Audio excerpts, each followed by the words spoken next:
Are you feeling lost in a digital wilderness? Welcome to Lost in Cyberia.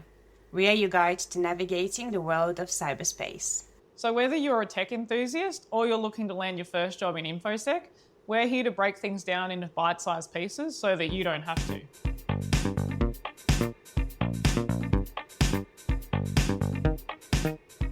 Welcome back to another episode of Lost in Cyberia. We're your hosts Annie May And Annika? and today we are recording from Melbourne, which is exciting. We're in our hotel in South Bank. And we are speaking at CyberCon. I was going to say tomorrow, but it's not tomorrow, it's Thursday. By the time this comes out, it'll be over. Yes, it will be over. Hello, future Annika. You did it. Well done. Future us. Future Anime and Annika, you did it. Well done. Yes, you're probably on to the next thing now. Yeah, probably already finished another Finished another talk. But it's been a while since we recorded an episode with just the two of us. So, so Annika, what have you been up to? Since Since July? Since July. It's now October, just by the way. Oh my god. Mid-October. How long is this episode? Okay, in summary, it's like just a few things. Bullet points. Okay. Okay, big changes, I guess. Got a new job title, so a bit of a promotion, I guess. Yeah, which that's is exciting. Nice. Yes. And pretty exciting considering I started in cyber officially only a year and a half ago. So there you go. Anyone who is looking to get a degree in cyber and wondering how bad it is, if you work really hard and never sleep, you can do it. No, I'm joking. You can sleep. It's okay. It's allowed. I don't know if you do though. I do sleep. It's important for your brain activity. I don't drink though. Yeah, that's true. I had to give up some joys. Yeah, you have to give up something. It was in a Sleeping, sleeping. yeah. I love sleeping, yes. No, otherwise, bullet point wise, also I finished my last units in cybersecurity and in criminology in my degree. So only have 3 credit points, so 1 journalism elective. So looking forward to that. It's about fake news. Okay. Should be fun, and also just doing work placement, which is just my work, and it's really funny because it's meant for like 18-year-olds, and they're like, "What do you plan to do after you graduate?" And I'm like, "What? What do you mean?" So it's fun. Otherwise, I think like cyber-wise, yes, that's it. But I've been doing a few improv comedy shows and been cast in a theatre production, and then been cast in a comedic troupe that we are doing another show on 1st of November. So if you're in Canberra and you want to do something for Halloween a day after, on the 1st of November, come and see us in Smith Alternative. This episode is going to come out after that. Probably, yeah. We could push it out earlier. Yeah, we can push it out earlier. My trip manager will be so happy. I think we'll get to you because you also had a few things. Yeah, well, I was away all of August, so I was in the US for 2 weeks, I was in Europe for 2 weeks, I was in Singapore for 1 day, so it was a big round the world trip. And I went to DEF CON while I was away, so that was really fun. And social engineering really just always my favourite, so I was glad I got to go to that again. So for anyone who doesn't know, Social Engineering Village at DEF CON is basically where they run this big competition where people go into a little booth and they basically get given a task. They have to call a certain company and they get given a list of information points, and they get given points based on how much information they get off the person. So say for example they're calling a telecom company and they have to pretend that they're trying to get into one of their stores and they're gonna do some kind of giveaway and stuff, and so they have to make up a story as to why they're calling this company. And it's really fun because these people who literally anyone can do it, so you don't have to have any prior experience. Anyone can nominate themselves to go into the competition. And the fun thing that they did this year compared to previous, well, I think this was new because I hadn't seen this last year, but they had an AI chatbot competition as well. So people had to program an AI chatbot, and so every response was automated. Yeah. So that was really cool and it was really funny. It was also not only social engineering, but it was also seeing how well people were able to program the chatbot. So some people, there was massive delays every time the person on the other end would finish their sentence. It'd just be like this massive delay before the chatbot would start speaking, or they would just repeat themselves. And so it was just a matter of like how long it took the person to realise that it was a robot. So that was actually really fun. But yeah, apart from that, I also quit my job when I came home, and then I've also already started a new job. So I think it's actually been quite a big few months. Yeah. Now we're coming into summer, like it's spring now, so yeah, a lot has happened. Today we wanted to talk about the cloud. Yes. And what is the cloud? Yes. Do you want to start off? Yes. Introducing the cloud, maybe talking a bit about like what's the difference between keeping your data on premises versus the cloud? Absolutely. I do want to talk about it because it's like very embarrassing to admit something that is so basic and I guess everyone uses, and then you go, well, I didn't know it until, probably a few years ago, probably until like when I got into technology. And essentially the way to explain it that is very easy to understand is, remember when you had kind of like dumb phones, or even in the first era of smartphones? You say dumb phone? Yeah, dumb phones. Oh, okay. They're like a smartphone. Okay, right. Okay, so like a Nokia. Yeah. A brick phone. Like we're not insulting the phones. Well, you kind of are calling it dumb. Well, I am, but it's just, I'm comparing them to, language is complicated. Let's say you have dumb phones. You have dumb robots. They're phones that are not connected to the internet. Okay. Yes. Yeah. Which is probably smart. Yeah, that kind of is actually. Actually, so we have dumb phones now. That's right. Because they're more vulnerable. Bring back the days of just being able to play Snake. And being able to do nothing else. Yes, there is one thing you could say. Maybe call people occasionally. Who's calling people? But back then people did call each other. People did call. It took so long to write a text message. Remember, Yes. okay, this is actually kind of funny. So the other day, my dad and I were talking about texting, and because I was saying like how he rarely texts, right? Yeah. He'll either email me or like call me, and then I said to him, I'm like, yeah, I was like, that's how you know that we're in different generations because you don't text, and he goes, yeah, but like you have to pay if it's more than 30 characters, don't you? I was like, oh my god. I was like, Dad, seriously, like, I know you're a boomer, but like, that's like next level. How did you still think you had to pay for text messages? Yeah. I guess how would he find out it's not?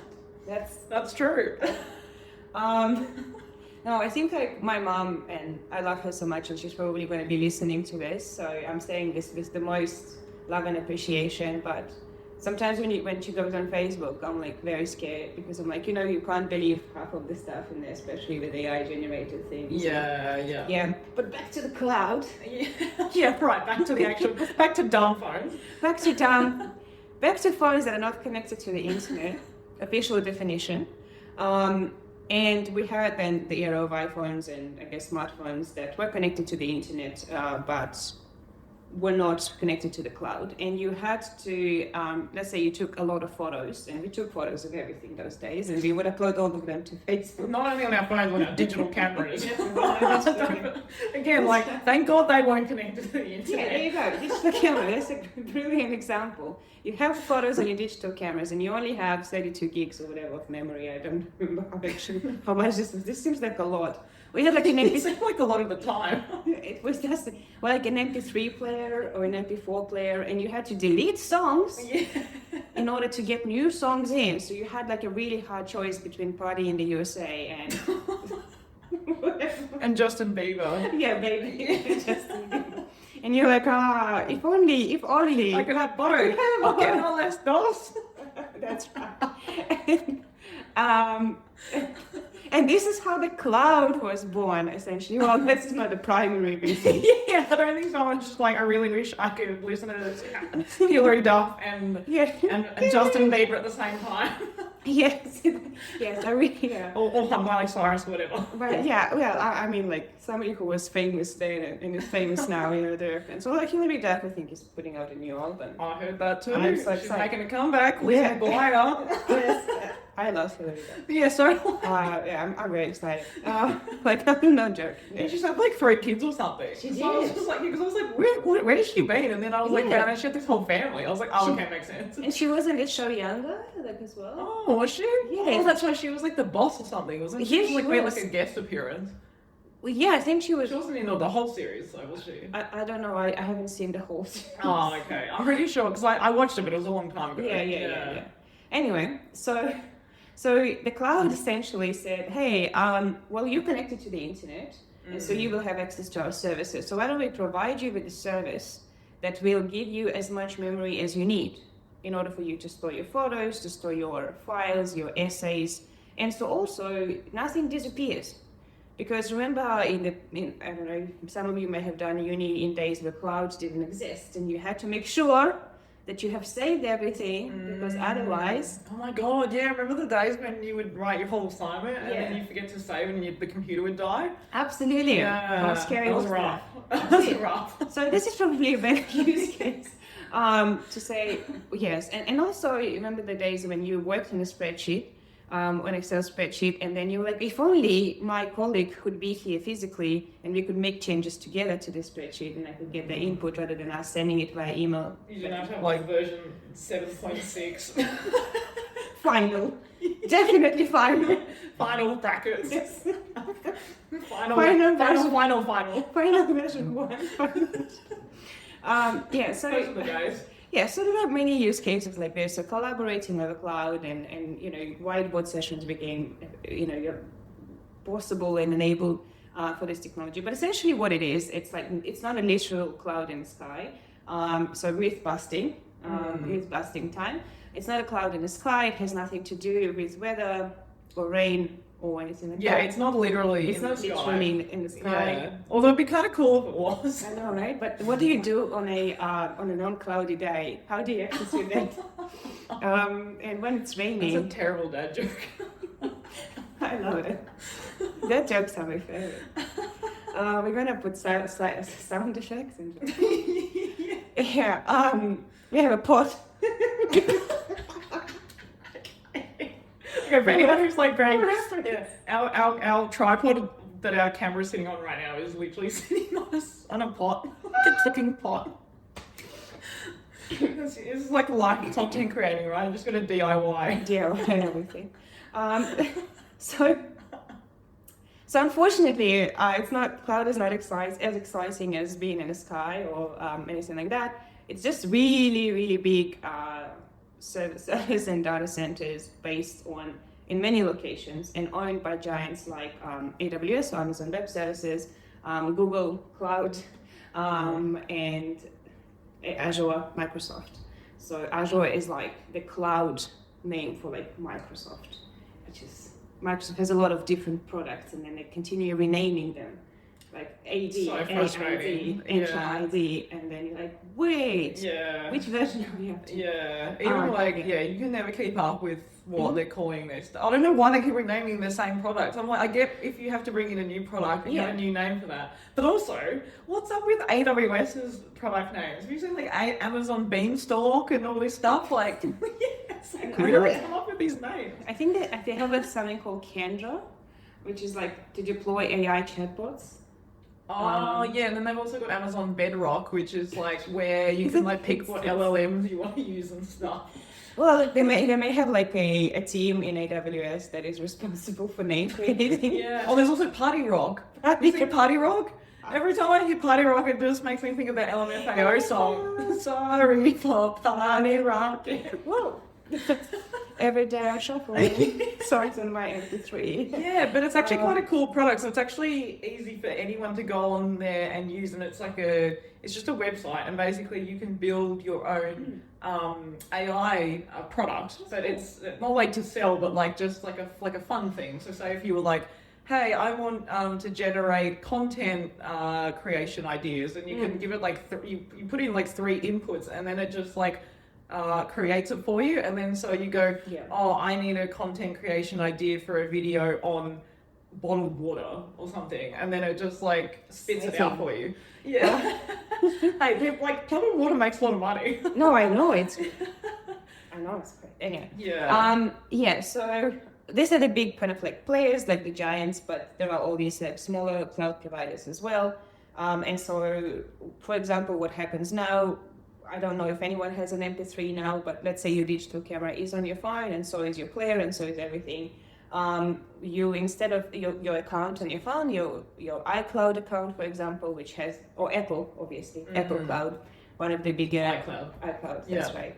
One of the big players as well. You'll have your iCloud account, and because you have the account, you have access to more memory, and via that account, you are able to then store your memories and your essays and your livelihood and all of your sensitive documentation in some server, in somewhere. I don't know. Sometimes you do know, sometimes you don't know, and they guarantee to you that data will be available for you whenever you need it.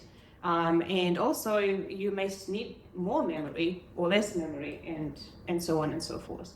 So it did answer quite a lot of problems that people had when it came to data, but we will discuss that it also creates some concerns as well.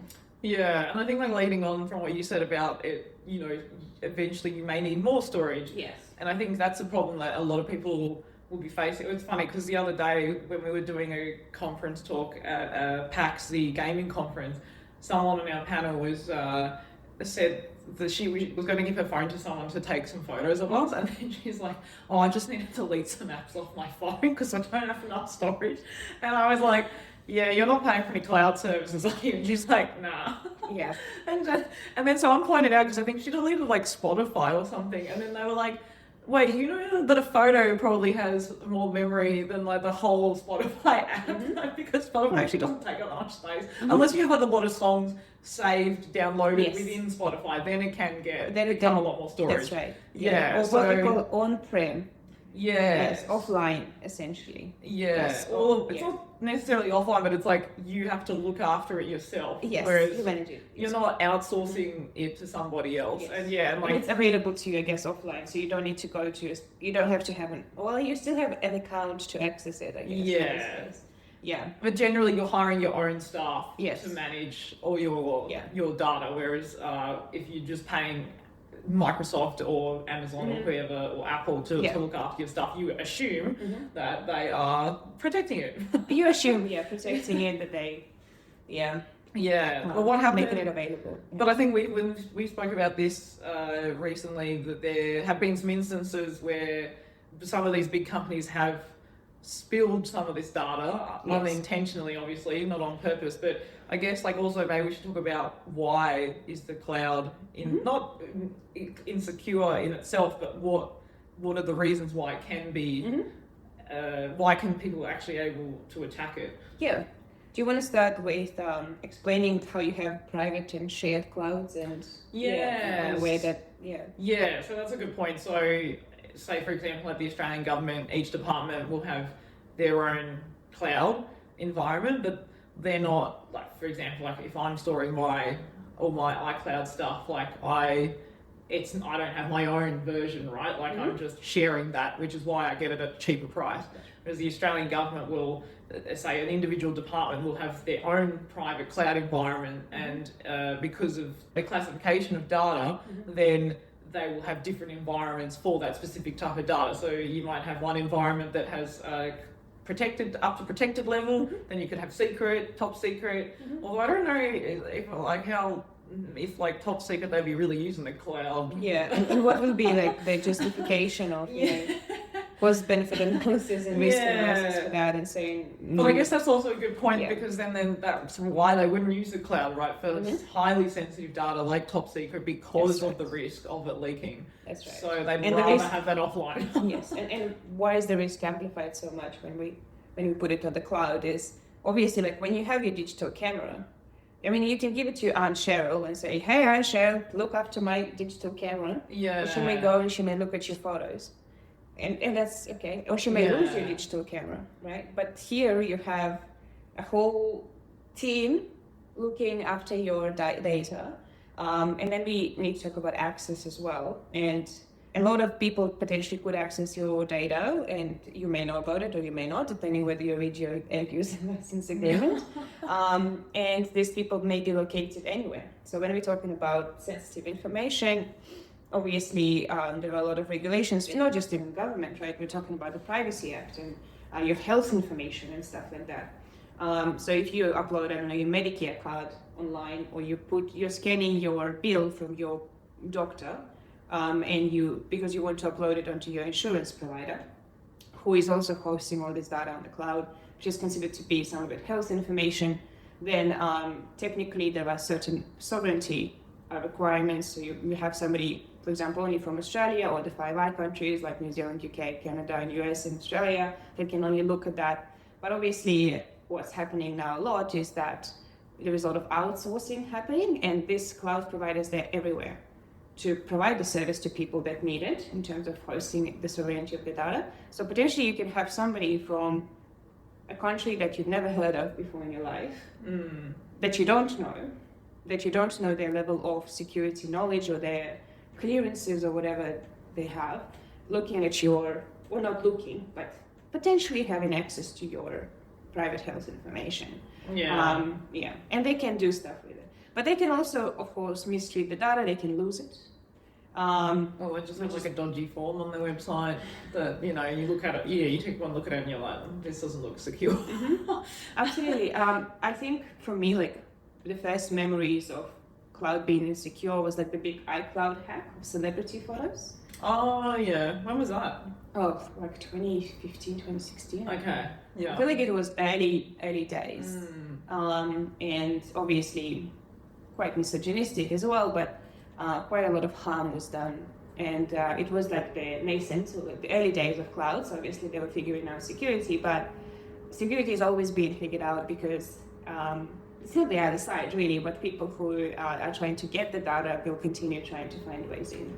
So we will always have to protect it. And essentially, whenever we outsource it to somebody else, we also need to make sure that they protect it the way that we need to, in the way that we have our requirements, whether they will be legal or personal preferences or whatever you have. So if you have something really, really important, I don't know, like you want to take a transformation video of you going, I don't know, doing some fitness class or something like this, and you want to take naked pictures of yourself in the mirror, I shouldn't say this to you, but I will.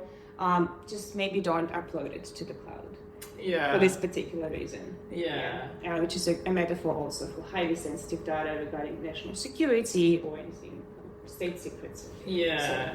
And I think going back to data being leaked online as well, because there was also the one that happened with Uber back in 2018, I think it was before COVID, where the bad actors found an AWS storage bucket that was open to the internet. So it was basically the data from customers was not encrypted, and you didn't need any kind of password to access the information. And someone obviously found this because it was online, and they managed to get in, and they stole millions and millions of people's data. And then that was obviously a massively bad look for Uber, because they're obviously such a big company and they have so many people. And imagine who doesn't have Uber, Absolutely. Even if you're really wealthy, a lot of people probably still have Uber because they'd be using Uber Black. Obviously if you're really wealthy you'd have your own driver, but so many people use Uber. So I think so even that's another example. And I think that's the other thing, right? It's when things are hosted elsewhere, like in the cloud, then you really need to think about who has access to it. And one small misconfiguration can mean that someone who's just scanning the internet could potentially find it, right? Absolutely. So I think it's called risk rebound, which is a term that I have recently learned. Okay. Which is one of the things that they don't really teach you officially in risk mitigation trainings. But if we're going to talk about risk, which is very exciting, I know everyone listening to is like, oh my god, I can't wait to hear about But essentially, like you have a house to clean. Okay, you need to have a really clean house for an inspection. But you have no time, but you have a lot of money, so that's great. It's good for you. And so you go, I'm going to hire this cleaner. Great. And so the cleaner comes and you go, okay, clean the bathroom, please, and clean the mirrors and clean the windows, okay? And the cleaner cleans the bathroom, but they don't do the mirror and the things, right? So you go, okay, well, cleaner, like, come on, do the mirror. And they do the mirror, but they don't do it as well. And so, like, there is, from the service you wanted them to do, they delivered 80%. So the 20% is the risk rebound that will still come to you. But if the inspection fails, you still have the risk. You can't then go and say, oh, the cleaner didn't do a good job. Yeah, okay. So something like this happened with Uber, who trusted a cloud provider, for example, and said, we are Uber, we have the money and no time to manage our own data. But then was it their own fault for not securing it? Well, it is, yes. But you could say it's my fault for not telling the cleaner the way that mirror should be cleaned. Yeah. So that is a very good point, which is the shared responsibility model. And so you have to start being very clear with your communication and with your legal and contractual, and you have to be very clear about risk transferring, because then we have the question of insurance, right? So if something happens to me, if I have a data breach, I'm going to go to insurance and say, well, we knew it would happen, so can you please give me this 50, I'm going to pay this much access, etc. But if they say, oh, no, you caused it, then they won't get that. And that's the shared responsibility model becomes very important. And so really, I think what happened is that cloud made cyber so much more legal than it was before. Well, yeah, because now companies buy cyber insurance. That's right. Yeah. Yes. So it made, I think it, yeah. And it transfers the risk. It transfers the risk, that's right. But it can still get breached. Well, you can still get breached. Yeah. So nothing will, and you can still have reputation risk, you can still have risk rebound from things that you did not expect. And usually what happens with risk rebound, it comes harder. So it's actually more than the risk that you expected. Yeah, and there has been some companies that have gone back to being on-prem, not only because they have more control over their own data, but also because it actually, the thing with cloud is that the upfront cost usually isn't a lot, but as you continue using it and you need more and more storage space, then the cost goes up. And also when you have spikes in traffic, so say if you run a website where you have a big sale, say it's Black Friday sales, whatever, and you know you're going to have a lot more traffic to your website, so that spike in traffic is going to cost you a lot more than on a regular day. And that's where cloud gets expensive. And I think that's why some companies have actually gone back to being, or at least migrated some of their data back on-prem, because the cost is actually a bit more manageable. Yes. Yeah, went back to hybrid models if they were completely cloud, so both on-prem or cloud, or went completely back to on-prem and said, you know what, it's cheaper for us to manage our own data. It's cheaper for me to delete photos from my phone. Yeah, which I have so many friends who do that, and I used to pay them out so much, and now I'm like, maybe they were right all along, because who's the idiot paying so much for iCloud storage?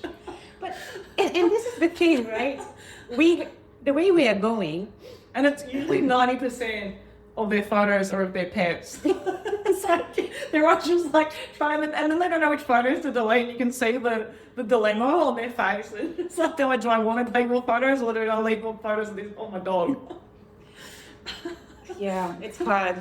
I mean, between Miley Cyrus and Justin Bieber, the decision is pretty simple. But between two photos of my dog, well, when I think about all the photos that I have in the cloud, I'm like, probably 90% of them of my cats. Yeah, and I think what's really important as well is group chats that you forgot that you're in. Oh, like WhatsApp as well, because especially with the data refresh on in the background. Yeah. Yeah, exactly. Yeah, anything that is backing everything up like as you go. Yeah, it takes up so much extra storage. I think it updates like once a week or something, and we'll do like a big update. Yeah. And it takes ages. Every time now I want to see it updating, I'm like, oh, how much is this costing me? Well, absolutely. But also, you may be in a group chat with like 50 other cybersecurity gals. And there's, oh, probably not, but like, you know what I mean? And you put this... I don't know that many women inside. No, just kidding. Just kidding. There are at least 50. At least 50 to 51 women. It's with you, and you quit your job and you rejoin. That's the 51st one. Yeah, it's just Annie Mae 1. sorry. Yeah, it's actually really important.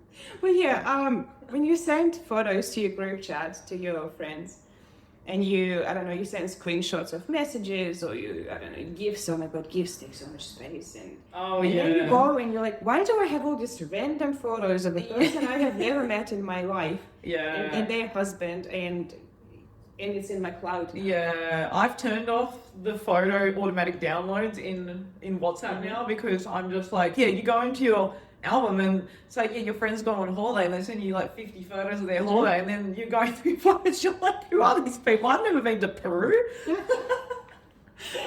and then you Google, well, I was like, you Google Cloud will make like, it looks like a slideshow of photos that are not yours. And you're like, thanks Google Cloud for reminding me I need to go on a holiday. This is not me. It's but that's funny, isn't it? And they put like little music to it. And like, what are you doing? Do you think I want to remember something? Okay. But so be mindful of that as well. Like if you are new to cyber or something you forgot even. Also, like sharing documents with people too, I think is a big one, because we often just like share a document because you're working on something with someone. And I'm doing like with work documents, well, your organisation should have some kind of measures in place, but I'm talking like more personally. Yeah, should is like the operative word, but even just personally, I think, sometimes I'll just be going through my drive, like my Google Drive, for example, and I'll be going through and like, I should do this more often actually, but like when I have gone through it and, because it's one of those like admin tasks that you always put off, and then you finally go through it and you're just like, wait, who has access to all this stuff? I'm pretty mindful now though, like, because if I know that I've shared something with something, I'll usually put in like a reminder on my phone and be like, revoke access to this person on this document, even if it's a friend. Like obviously, and like, it was you and I share a lot of documents for the podcast and also for our Instagram stuff about like that access control, because you can access my folders, but you can't access my whole drive. Yes, absolutely. Yeah. And same for like when we give access to our video editor to access our video files, but then you can't see other files. Absolutely. But like let something happens, right? And I don't know, like this file, like we don't need it anymore. First of all, like it's happened ages ago, right? Or somebody hacked into my account or something like this. Then they also might have access to things that they were not supposed to have. But also, like, it could be decades that you have shared something with someone when Google Drive first started, like a decade or so, more than a decade ago now, and they still have access. I have downloaded something from Reddit because, this is embarrassing, but you What are you downloading from Reddit? So I went down the rabbit hole of Taylor Swift and Maddie Healy relationship. Okay, yep. Okay, yeah. I knew you were like, that's why I deleted Reddit. It's not good for me. Because I can go down anywhere. It's going to use ChatGPT though, and it gets a lot of information from Reddit. I know, it's amazing. It's straight like 80% or something. Yeah, it's something crazy. I was like, that makes so much sense. But yes, and I was like one of the Taylor Swift subreddits or something like this, and it was just after TTPD came out. And they were talking about the Politics Department, that's right. Yes, and they're talking about Maddie Healy, or the Rat, as some of them call him. And they went down this rabbit hole, and there was this Google Drive document that was shared on Reddit for everyone who went there to look at, and it was a PowerPoint presentation of 27 slides describing like every single aspect of like when they met during like the 1989 tour, and how like she was like with Calvin and he wasn't with her, and this and that, and like every like single song that they like wrote or sang about each other, which I looked at 3 a.m. because I couldn't sleep.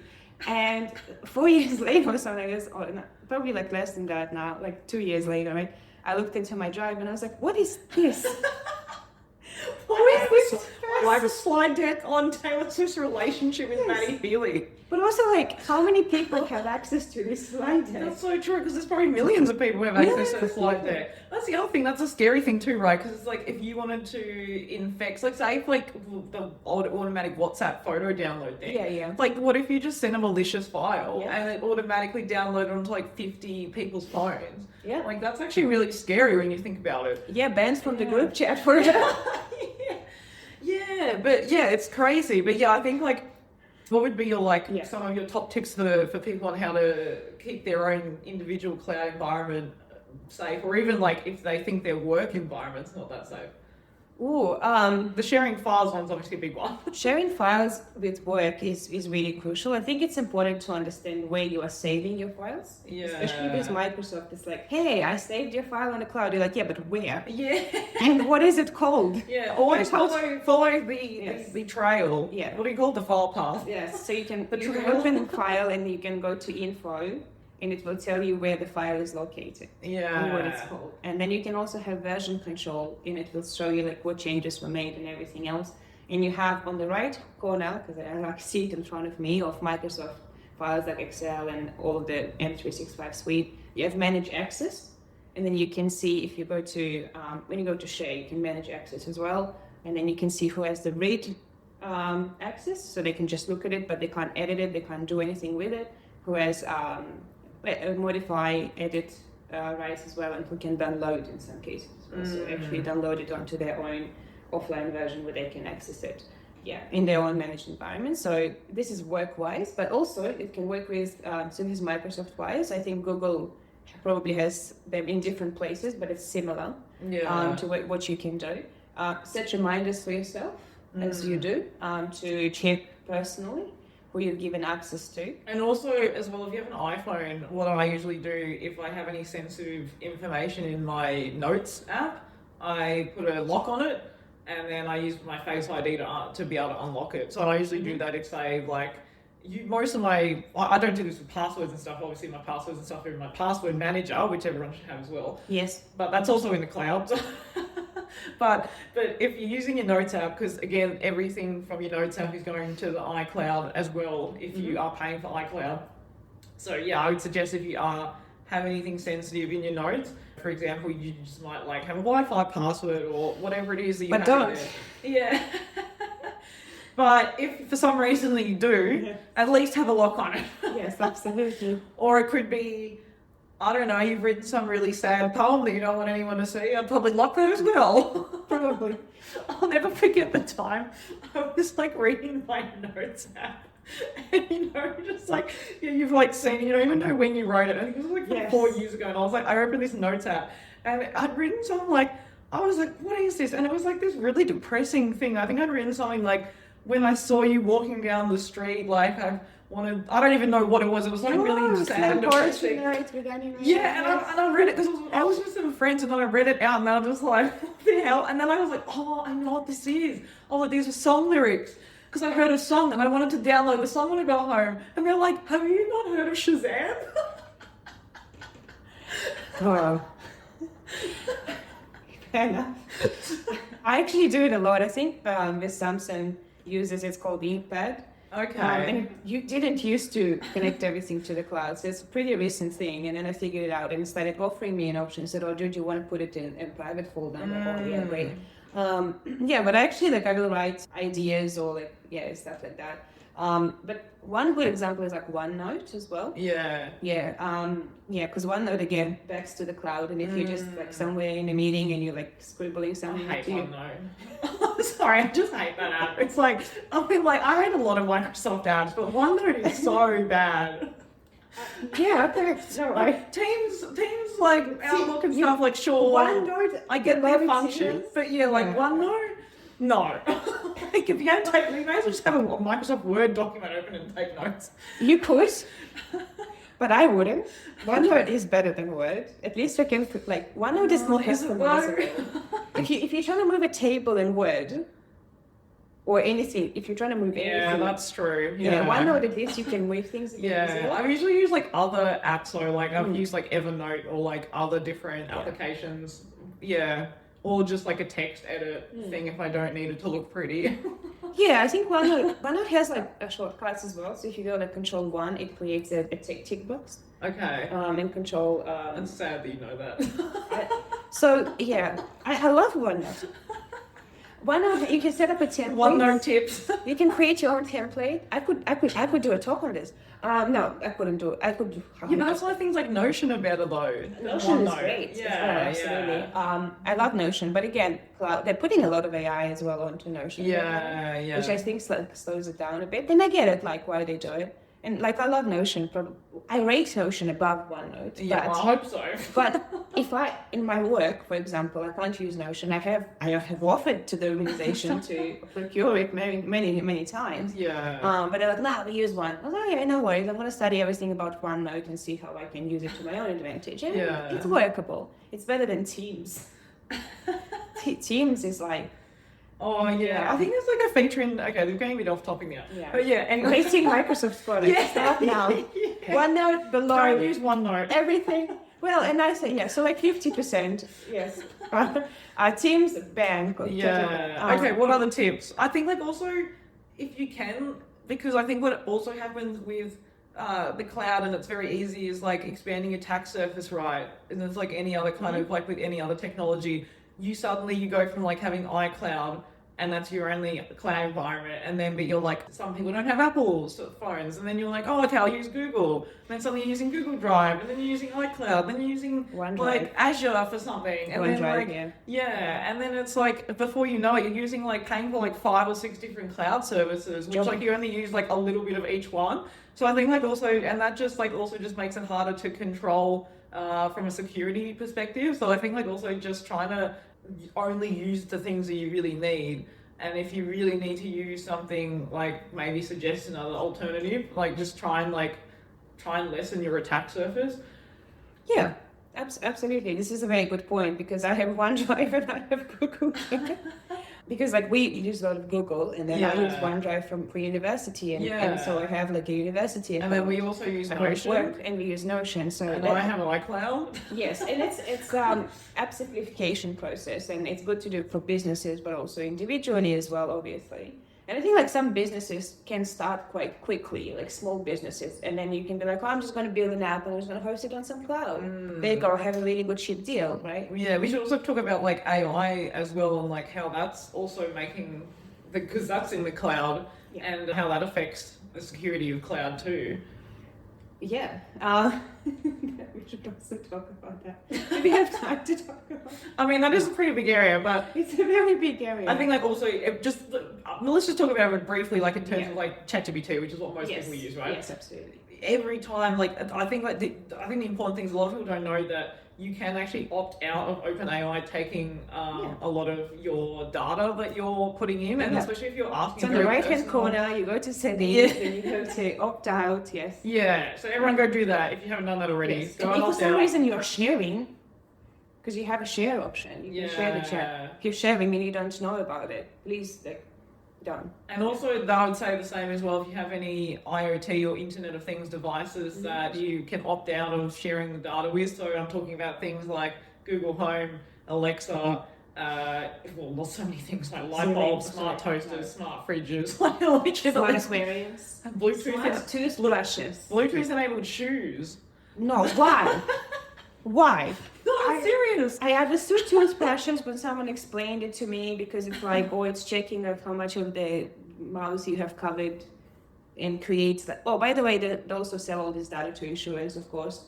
Yeah. So just so you know. And there was that app, the menstrual cycle tracker. Oh my god. Yeah. We need to dedicate an episode to this, because that's messed up. Yeah, then they sold that data on to like health providers, didn't they? Yeah, and that was in the US, I think. Yes, in the US. Although they would have had users everywhere though. They would have, yes. Yeah. But it's what they do with the data. I mean, like every time you have like a Woolworths card or Coles card with a Flybuys or whatever. Yeah. And you scan it to get benefits, that data goes to insurance, because like if you're eating healthy, they'll be like, your premium will be less, expensive. And if you're constantly buying Diet Coke and chips, like me, then that's why I don't use not chips, I don't know, what is it?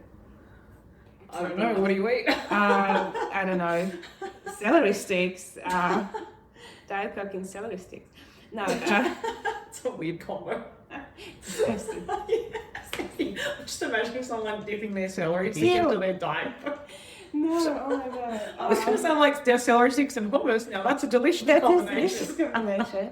There are pork, celery sticks, and hummus, but I still don't scan my flybys card, and I haven't done it almost ever because, yeah. And then the other day I bought like an. Wait, why do you have a Flywise card then? I have no idea. Yeah, I also have the rewards one as well, the rewards one, and then the other You day. just don't use that either? No, the other day I got like a notification being like, "Well, your rewards card, somebody is like trying to reset your details." I was like, I have signed up for a rewards card. What? Yeah. So yeah. You probably never set the password though. I probably never Yeah. did. So So they decided to set it for you. Yeah, and I was like, "Oh, cool. Well, go ahead." Yeah, still my non-existent points. Yes, absolutely. Have fun with that. Yeah. But yeah, if it's still set up to your account, it could potentially come back to you. But again, I have never set it up, so I think it was more of a scam to like, or trying to go into there and then trying to put in your password. So this way we get your credentials out. Yeah.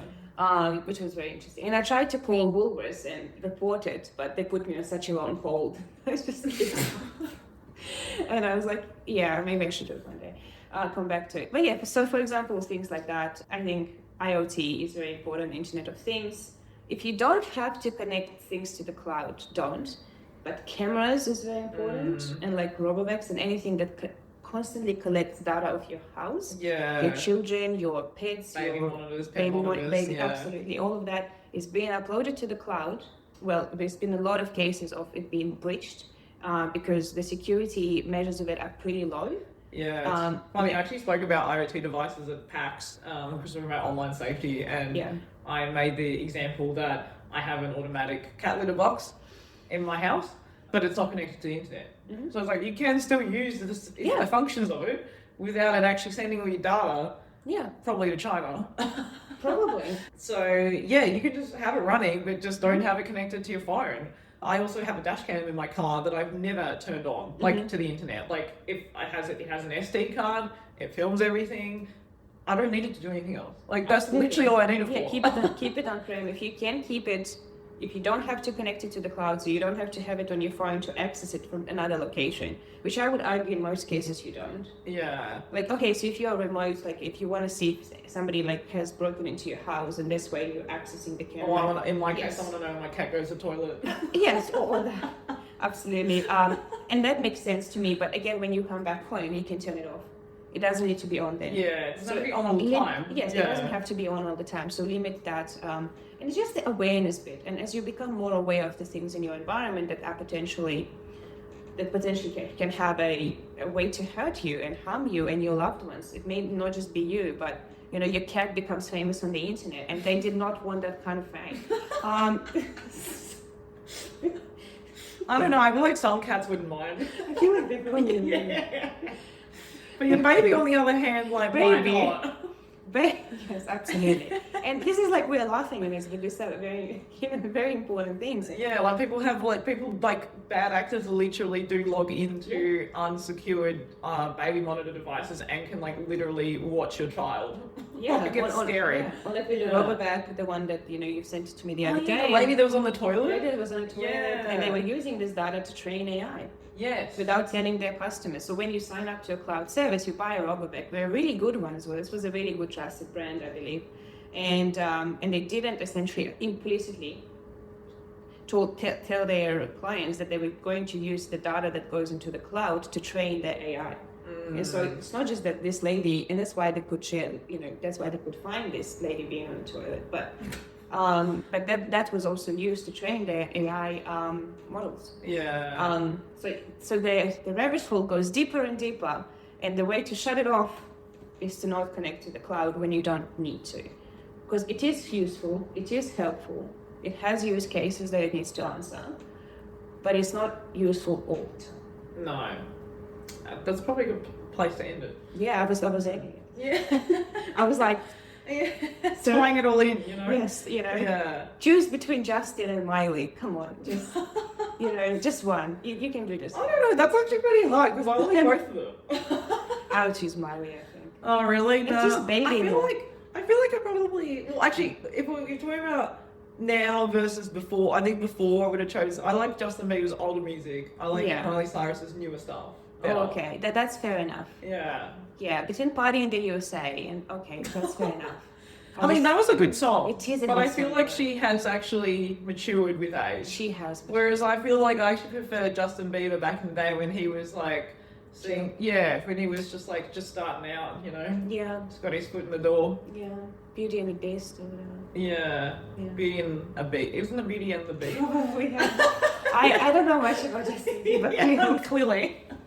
I was like, isn't it a Disney film?